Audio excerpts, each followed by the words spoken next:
ಬಂಧುಗಳೇ ನಮಸ್ಕಾರ, ಹೇಗಿದ್ದೀರಿ ನೀವೆಲ್ಲರೂ? ನಾನು ಸುಬ್ರಹ್ಮಣ್ಯ ಎಸ್ ಹಂಡಿಗೆ. ಬಂಧುಗಳೇ, ಈ ಬುರ್ಕಾ ಮತ್ತೆ ಹಿಜಾಬ್ ವಿಚಾರಕ್ಕೆ ಸಂಬಂಧಪಟ್ಟ ಹಾಗೆ ಎರಡು ಘಟನೆಗಳು ಸದ್ಯ ಸಾರ್ವಜನಿಕ ವಲಯದಲ್ಲಿ ವಿಪರೀತ ಚರ್ಚೆಯಲ್ಲಿದೆ. ಒಂದು, ನೀವೆಲ್ಲರೂ ಕೂಡ ಗಮನಿಸಿದ್ರಿ, ಅದಕ್ಕೆ ಸಂಬಂಧಪಟ್ಟಂತ ವಿಡಿಯೋ ಸಿಕ್ಕಾಪಟ್ಟೆ ವೈರಲ್ ಆಗ್ತಾ ಇದೆ. ನೇಮಕಾತಿ ಪತ್ರವನ್ನ ವಿತರಿಸುವಂತಹ ಸಂದರ್ಭದಲ್ಲಿ ವೈದ್ಯೆಯೊಬ್ಬರು ವೇದಿಕೆಗೆ ಬರ್ತಾ ಇದ್ದ ಹಾಗೆ ಬಿಹಾರದ ಮುಖ್ಯಮಂತ್ರಿ ಆಗಿರುವಂತಹ ನಿತೀಶ್ ಕುಮಾರ್ ಫೋರ್ಸ್ಫುಲ್ಲಿ ಅವರ ಹಿಜಾಬ್ ಅನ್ನ ಎಳಿತಾರೆ. ಆ ಮಹಿಳೆ ಅಥವಾ ಆ ವೈದ್ಯೆ ಅರೆಕ್ಷಣ ಗಲಿಬಿಲಿ ಆಗ್ತಾರೆ. ಏನಾಗ್ತಿದೆ ಅನ್ನುವಂಥ ವಿಚಾರ ಅವರಿಗೆ ಗೊತ್ತಾಗೋದಿಲ್ಲ. ಅದಾದ ಬಳಿಕ ಈ ಸಂಗತಿ ವಿಪರೀತ ಚರ್ಚೆಗೆ ಒಳಗಾಗಿತ್ತು, ವಿವಾದ ರೂಪವನ್ನು ಪಡೆದುಕೊಂಡಿತ್ತು. ಮುಸ್ಲಿಂ ಮುಖಂಡರು ಹಾಗೆ ಮುಸ್ಲಿಂ ಸಂಘಟನೆಗಳು ಇದಕ್ಕೆ ಸಂಬಂಧಪಟ್ಟ ಹಾಗೆ ತೀವ್ರ ವಿರೋಧವನ್ನು ವ್ಯಕ್ತಪಡಿಸಿದ್ವು. ಇಡೀ ದೇಶಾದ್ಯಂತ ಆಕ್ರೋಶ ವ್ಯಕ್ತವಾಗಿತ್ತು. ಆಕ್ರೋಶ ವ್ಯಕ್ತವಾಗಲೇಬೇಕಾಗಿರುವಂಥ ಘಟನೆ. ನಿತೀಶ್ ಕುಮಾರ್ ಯಾಕೆ ಹಾಗೆ ಮಾಡಿದ್ರು ಅನ್ನೋದು ಈ ಕ್ಷಣಕ್ಕೂ ಇರುವಂಥ ಪ್ರಶ್ನೆ.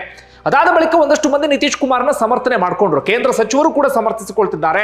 ಅದರಲ್ಲೂ ಕೂಡ ಓರ್ವ ಬಂಡ ಸಚಿವ ಇನ್ನೂ ಒಂದು ಹೆಜ್ಜೆ ಮುಂದೆ ಹೋಗಿ, ಉತ್ತರ ಪ್ರದೇಶದ ಸಚಿವ ನಿಷಾದ್ ಅಂತ ಹೇಳಿ ಅವರ ಹೆಸರು, ನಿತೀಶ್ ಕುಮಾರ್ ಬರೀ ಹಿಜಾಬ್ ಎಳೆದಿದ್ದಲ್ವಾ, ಬೇರೆ ಏನು ಎಳೆಲಿಲ್ವಲ್ಲ ಅಂತೇಳಿ ನಗೋದಿಕ್ಕೆ ಶುರು ಮಾಡ್ಕೊಳ್ತಾರೆ.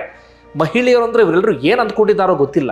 ಎಂತೆಂಥ ಜನಪ್ರತಿನಿಧಿಗಳನ್ನ ಪಡೆದಿದ್ದೇವೆ ನಾವು ಅಂತ ನಮ್ಗೆ ಅರ್ಥನೇ ಆಗ್ತಾ ಇಲ್ಲ. ನೋಡಿ, ಇಂಥವರೆಲ್ಲರೂ ಕೂಡ ನಮ್ಮ ಜನಪ್ರತಿನಿಧಿಗಳು. ಇದು ಬಹಳ ಚರ್ಚೆ ಆದಂಥ ವಿಚಾರ. ಸಹಜವಾಗಿ ವಿರೋಧ ವ್ಯಕ್ತವಾಯಿತು, ಅಂಥದ್ದೆಲ್ಲವೂ ಕೂಡ ಆಯಿತು. ಮತ್ತೊಂದು ಘಟನೆ ಇದೀಗ ಸಾರ್ವಜನಿಕ ವಲಯದಲ್ಲಿ ವಿಪರೀತ ಚರ್ಚೆಯಲ್ಲಿದೆ. ಇದು ಏನು ಘಟನೆ ಅಂದ್ರೆ, ಬುರ್ಕಾ ಧರಿಸದ ಕಾರಣಕ್ಕಾಗಿ ತನ್ನ ಕುಟುಂಬದ ಮೂವರನ್ನ ಅತ್ಯಂತ ನಿರ್ದಯವಾಗಿ ಕೊಂದು ಹಾಕಿದ್ದಾನೆ ಓರ್ವ ವ್ಯಕ್ತಿ. ತನ್ನ ಹೆಂಡತಿಯನ್ನ ಹಾಗೆ ಇಬ್ಬರು ಹೆಣ್ಣು ಮಕ್ಕಳನ್ನ, 14 ವರ್ಷ ಹಾಗೆ 7 ವರ್ಷದ ಹೆಣ್ಣು ಮಕ್ಕಳನ್ನು ಕೂಡ ಅತ್ಯಂತ ಭೀಕರವಾಗಿ ಕೊಂದು ಹಾಕಿದ್ದಾನೆ. ಅದರ ದುರಂತ ಏನಪ್ಪಾ ಅಂದ್ರೆ, ನಿತೀಶ್ ಕುಮಾರ್ ವಿಚಾರಕ್ಕೆ ಸಂಬಂಧಪಟ್ಟ ಹಾಗೆ ಮುಸ್ಲಿಂ ಮುಖಂಡರು ಮಾತನಾಡಿದ್ರು, ಆಕ್ರೋಶವನ್ನ ಹೊರಹಾಕಿದ್ರು, ತೀವ್ರವಾದಂತಹ ಪ್ರತಿಭಟನೆಯನ್ನ ಮಾಡಿದ್ರು.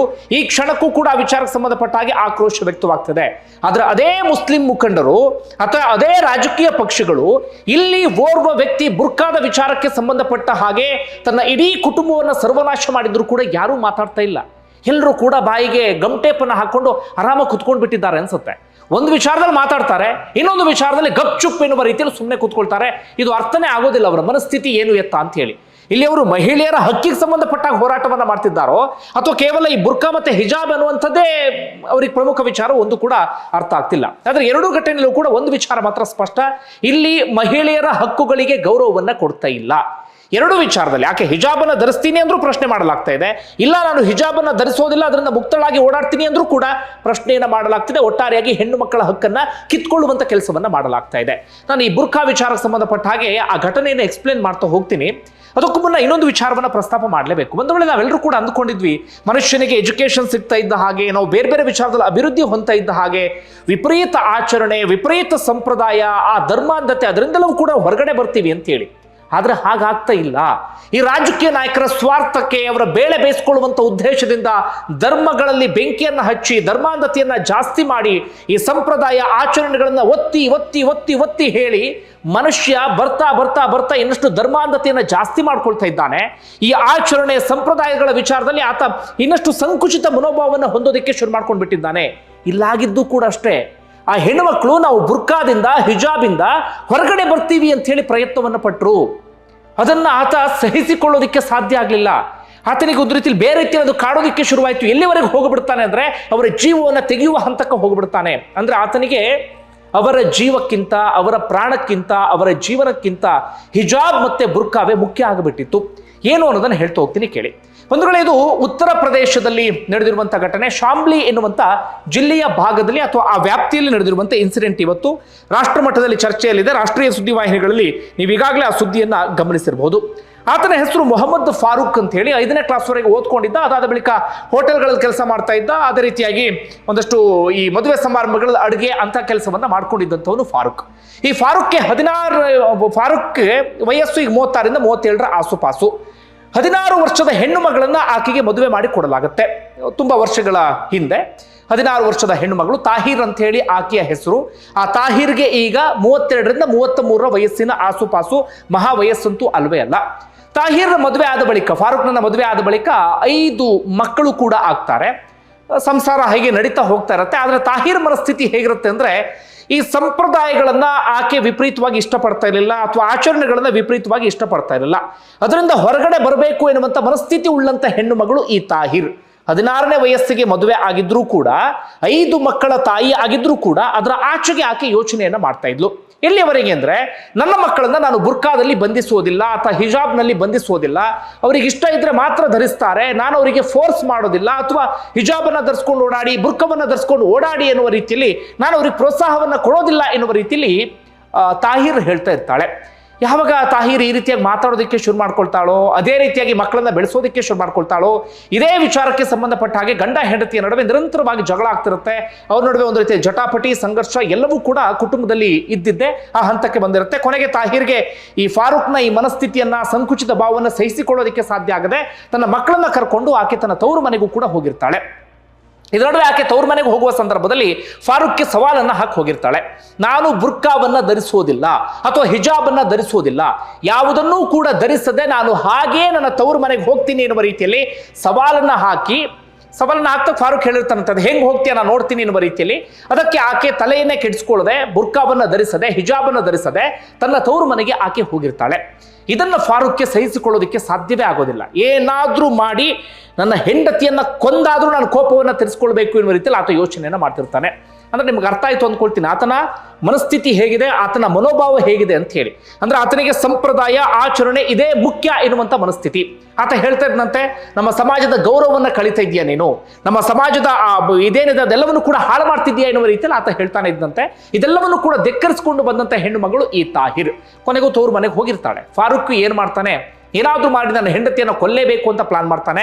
ಅದೇ ಪ್ರಕಾರವಾಗಿ ಮನೆಯ ಅಂಗಳದಲ್ಲಿಯೇ ಹೆಚ್ಚು ಕಡಿಮೆ ಒಂದು 9 ಅಡಿಯ ಗುಂಡಿಯನ್ನು ಕೂಡ ತೋಡಿ ಇಟ್ಟಿರ್ತಾನೆ. ಅದಾದ ಬಳಿಕ ಎಲ್ಲಿಂದಲೂ ಆತ ಗನ್ ವ್ಯವಸ್ಥೆಯನ್ನು ಕೂಡ ಮಾಡ್ಕೊಂಡಿರ್ತಾನೆ. ಏನಾದರೂ ಮಾಡಿ ಹೆಂಡತಿ ಮಕ್ಕಳ ಕಥೆಯನ್ನು ಮುಗಿಸ್ಬಿಡ್ಬೇಕು, ನನಗೆ ಹೆಂಡತಿ ಮಕ್ಕಳಕ್ಕಿಂತ ಅವರ ಜೀವಕ್ಕಿಂತ ನನ್ನ ಗೌರವ ಮುಖ್ಯ, ನನ್ನ ಆಚರಣೆ ಮುಖ್ಯ ಎನ್ನುವ ರೀತಿಯಲ್ಲಿ ಆತ ಯೋಚಿಸ್ತಾ ಇರ್ತಾನೆ. ಅದೇ ಪ್ರಕಾರವಾಗಿ ಡಿಸೆಂಬರ್ 8ನೇ ತಾರೀಕು ತನ್ನ ಹೆಂಡತಿ ಮಕ್ಕಳನ್ನ ತವ್ರ ಮನೆಯಿಂದ ಕರ್ಕೊಂಡು ಬಂದಿರ್ತಾನೆ. ಎಲ್ಲ ಮಕ್ಕಳು ಬಂದಿರೋದಿಲ್ಲ, ಹೆಂಡತಿಯ ಜೊತೆಗೆ 2 ಹೆಣ್ಣು ಮಕ್ಕಳು ಮಾತ್ರ ಮನೆಗೆ ಬಂದಿರ್ತಾರೆ. ಓರ್ವಳ ವಯಸ್ಸು 14 ವರ್ಷ, ಇನ್ನೊಬ್ಬ ಹೆಣ್ಣು ಮಗಳ ವಯಸ್ಸು 7 ವರ್ಷ. ಅದಾದ ಬಳಿಕ ಡಿಸೆಂಬರ್ 9ನೇ ತಾರೀಕು ರಾತ್ರಿ ಆತ ಸ್ಕೆಚ್ ಹಾಕಿದ ರೀತಿಯಲ್ಲಿಯೇ ಟೀ ಮಾಡಿಕೊಡು ಅಂತ ಹೇಳಿ ಹೆಂಡತಿಯನ್ನ ಎಬ್ಬಿಸ್ತಾನೆ. ಹೆಂಡತಿ ಎದ್ದಂಥ ಸಂದರ್ಭದಲ್ಲಿ ಗನ್ ತಗೊಂಡು ಶೂಟ್ ಮಾಡ್ತಾನೆ. ಆಗ ಇನ್ನಿಬ್ಬರು ಹೆಣ್ಣು ಮಕ್ಕಳಿಗೂ ಕೂಡ ಎಚ್ಚರ ಆಗುತ್ತೆ, ಅವರನ್ನೂ ಕೂಡ ಅದೇ ರೀತಿಯಾಗಿ ನಿರ್ದಯವಾಗಿ ಕೊಂದು ಹಾಕ್ತಾನೆ. ಅದಾದ ಬಳಿಕ 9 ಅಡಿ ಗುಂಡಿಯನ್ನು ತೆಗೆದಿಟ್ಟಿರ್ತಾನಲ್ಲ, ಅದರ ಒಳಗಡೆ ಅವರ ದೇಹವನ್ನ ಹಾಕಿ ಮುಚ್ಚಾಕಿಬಿಡ್ತಾನೆ. ಮಾರನೇ ದಿನ ಸುದ್ದಿ ಇಲ್ಲ, ಅದ್ರ ಮಾರನೇ ದಿನ ಕೂಡ ಸುದ್ದಿ ಇಲ್ಲ. ಒಂದು 3-4 ದಿನಗಳ ಕಾಲ ಯಾರಿಗೆ ಏನಾಯ್ತು ಅಂತಲೂ ಕೂಡ ಗೊತ್ತಿಲ್ಲ. ಅದಾದ ಬಳಿಕ ಫಾರೂಕ್ ಅಪ್ಪ ಅಮ್ಮನಿಗೆ ಡೌಟ್ ಬರುತ್ತೆ. ಅವರ ಹೆಸರು ದಾವೂದ್ ಅಂತೇಳಿ ಅವ್ರಿಗೆ ಡೌಟ್ ಬರುತ್ತೆ, ಏನಾದರೂ ನನ್ನ ಸೊಸೆ ಏನಾದರೂ, ನನ್ನ ಮೊಮ್ಮಕ್ಕಳು ಏನಾದರೂ ಎನ್ನುವ ರೀತಿಯಲ್ಲಿ. ಹೀಗಾಗಿ ಅವರಿಗೆ ಮಗನ ಬಗ್ಗೆ ಯಾವುದೇ ರೀತಿಯಲ್ಲಿ ಅನುಮಾನ ಇರೋದಿಲ್ಲ, ಬೇರೆ ಏನೋ ಆಗಿರಬೇಕು ಎನ್ನುವಂಥ ಕಾರಣಕ್ಕಾಗಿ ಅವರು ಸೀದಾ ಪೊಲೀಸ್ ಸ್ಟೇಷನ್ಗೆ ಹೋಗಿ ದೂರನ್ನು ಕೊಡ್ತಾರೆ. ಪೊಲೀಸರು ಏನು ಮಾಡ್ತಾರೆ, ಸಹಜವಾಗಿ ಅವರಿಗೆ ಮೊದಲು ಡೌಟ್ ಬರೋದು ಗಂಡನ ಬಗ್ಗೆ. ಹೀಗಾಗಿ ಗಂಡನನ್ನು ಅಂದರೆ ಫಾರೂಕ್ನನ್ನು ಕರೆದು ವಿಚಾರಣೆ ನಡೆಸಿದ ಸಂದರ್ಭದಲ್ಲಿ ಆತ ಒಂದೊಂದು ಸಾರಿ ಒಂದೊಂದು ರೀತಿಯಲ್ಲಿ ಹೇಳಿಕೆಯನ್ನು ಕೊಡ್ತಿರ್ತಾನೆ. ಕೊನೆ ಗೊತ್ತಾಗುತ್ತೆ ಈತನೇ ಏನೋ ಮಾಡಿದ್ದಾನೆ ಅಂತ ಹೇಳಿ. ಚೆನ್ನಾಗಿ ಆತನನ್ನು ಒದ್ದು ಬಾಯಿ ಬಿಡಿಸ್ತಾರೆ. ಜೊತೆಗೆ ಮೋಟಿವ್ ಏನು ಅಂತ ಕೇಳ್ತಾರೆ. ಆಗೆಲ್ಲವನ್ನು ಕೂಡ ಆತ ಬಾಯಿ ಬಿಡ್ತಾನೆ. ನನಗೆ ಎಲ್ಲಕ್ಕಿಂತಲೂ ಮುಖ್ಯ ಗೌರವ ಮುಖ್ಯವಾಗಿತ್ತು, ನಾನು ನನ್ನ ಹೆಂಡತಿ ಮಕ್ಕಳನ್ನ ಸಾಯಿಸಿದ್ರೆ ಜೈಲಿಗೆ ಹೋಗ್ತೀನಿ ಅಂತಲೂ ಕೂಡ ಗೊತ್ತಿತ್ತು.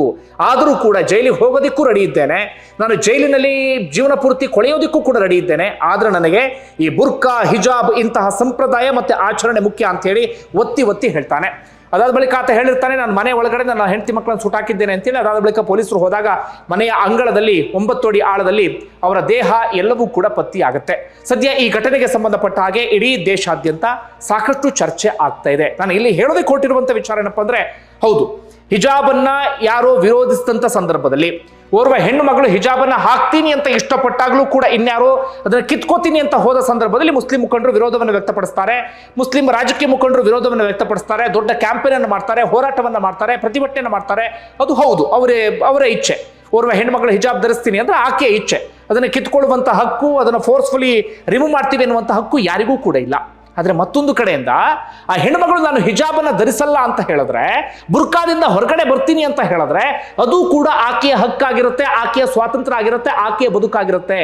ಅದನ್ನು ಬೆಂಬಲಿಸಬೇಕು, ಅದನ್ನು ಪ್ರೋತ್ಸಾಹಿಸಬೇಕು, ಆಕೆಯ ಸ್ವಾತಂತ್ರ್ಯವನ್ನು ಗೌರವಿಸಬೇಕು.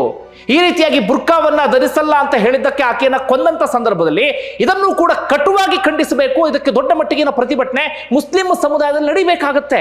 ಆದ್ರೆ ದುರಂತ ಅಂದ್ರೆ ಮುಸ್ಲಿಂ ಮುಖಂಡರು ಮಾತಾಡ್ತಾ ಇಲ್ಲ, ಮುಸ್ಲಿಂ ರಾಜಕೀಯ ಮುಖಂಡರು ಮಾತಾಡ್ತಾ ಇಲ್ಲ, ಅಥವಾ ಈ ಹಿಜಾಬ್ ವಿಚಾರದಲ್ಲಿ ಯಾರ್ಯಾರು ಪ್ರತಿಭಟನೆಯನ್ನು ಮಾಡಿದ್ರು, ಕ್ಯಾಂಪೇನ್ ಮಾಡಿದ್ರು, ಎಲ್ಲರೂ ಕೂಡ ಸೈಲೆಂಟ್ ಆಗಿ ಕೂತ್ಕೊಂಡಿದ್ದಾರೆ.